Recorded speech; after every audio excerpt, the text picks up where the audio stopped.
Outro princípio, por exemplo, né? Da onde que vem o seu dinheiro? O que você oferece para a sociedade de vida, de benefício, que faz com que o dinheiro venha para você? Que o dinheiro ele vem como uma recompensa do que você oferece. Então, são vários os princípios. A gente pode, num outro momento, falar de alguns princípios. Não, mas deu para entender a base, né? A foram. linha do que são os princípios. E esses princípios eles vão mais longe, eles vão na relação, como relação entre pais e filhos. Então são vários princípios que não falam de dinheiro. Isso que eu achei bárbaro. São princípios de relacionamento com os semelhantes, com, por exemplo, o trabalho. E do ponto de vista judeu, tudo aquilo pode contribuir para a prosperidade de alguém. É como se fosse uma lista de itens que, se você cumprir, seja você bom ou mal, que a chuva está para bons e maus, o sol está para bons e maus. Segundo os judeus e os cristãos também, em várias culturas, Deus é bom para todos. Que é aquela ideia, né? Pô, por que aquele cara que fez tanta coisa errada ou tanta coisa ruim em algum aspecto tem mais dinheiro do que eu, né? Aquela injustiça que... Pode ser que ele apertou os botões não, certos. A gente não vamos julgar, mas, não né? sei, não mas sei. A ideia de princípio, né? De apertar os botões certos. Então, assim, isso para mim começou a impactar muito.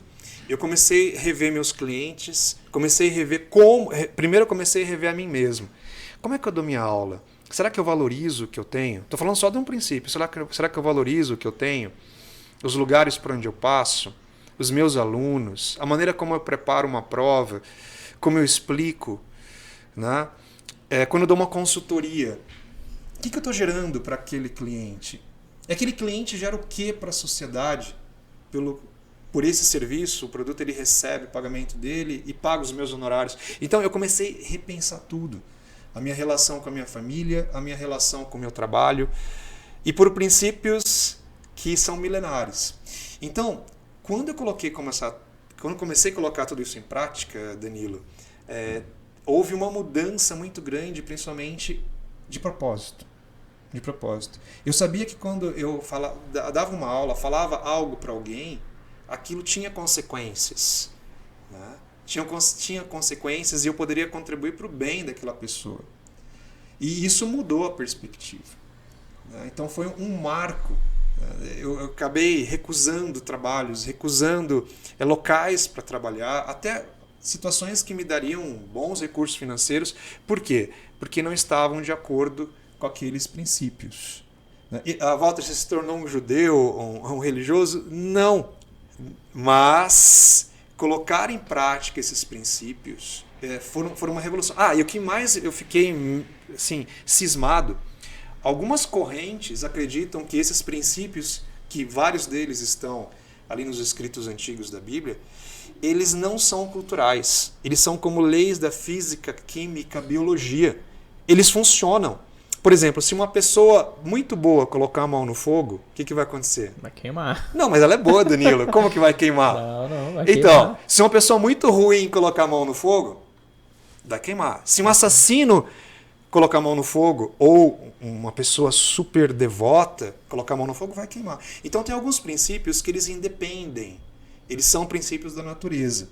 Né? Leis da termodinâmica, enfim, todas essas questões fisiológicas que estão, né, biológicas que estão aí. E existe uma corrente, e isso que me deixou intrigado, uma corrente judaica que acredita que vários dos princípios que estão lá não são usos e costumes, não são culturais. Eles são princípios tão fortes quanto as leis naturais. Quando eu li isso, eu falei, não é possível. O que eu fiz? Eu coloquei em prática. E isso fez uma mudança tremenda. Você conseguiu sentir literalmente na pele. Exatamente. Né? Eu lembro em casa que eu comecei a recusar alguns trabalhos. A minha esposa falou, mas como você vai recusar trabalho? A gente precisa, né, pagar as contas, precisa do dia a dia. Eu falei, não, eu vou colocar em prática. Falou, mas você não acredita em nada? Eu falei, não tem problema. Eu vou colocar em prática. E isso fez uma mudança tremenda. Depois eu comecei a pesquisar muitas coisas. Por exemplo, a Universidade da Família, que é uma comunidade cristã, né? Produz uma série de literaturas voltadas para finanças que tem a ver com cultura, né? Então isso ajudou demais, e as minhas aulas, os meus trabalhos, internamente e por motivação e propósito, eles foram alicerçados desde 2010 para cá nesses princípios, né? É algo que continua até hoje. Eu ministro um curso chamado Finanças para a Família. É um curso que eu ministro uma vez por ano. Muitas pessoas já passaram por ele, é gratuito, né? É feito em faculdade, já ministrei dentro de empresa, já ministrei em vários lugares, né? Nesse curso, muitas vezes eu coloco para as pessoas uma metodologia para resolução de problemas financeiros. E muitas vezes eu falo, olha, não precisa acreditar. Não precisa acreditar. Faça. Aplica, né? Walter, mas eu vou aplicar isso sem acreditar? Eu falei, não tem problema. Se você não precisa acreditar que a água te faz bem para você tomar água. Você não precisa acreditar que o alimento vai te nutrir para que ele te nutra. Vai acontecer.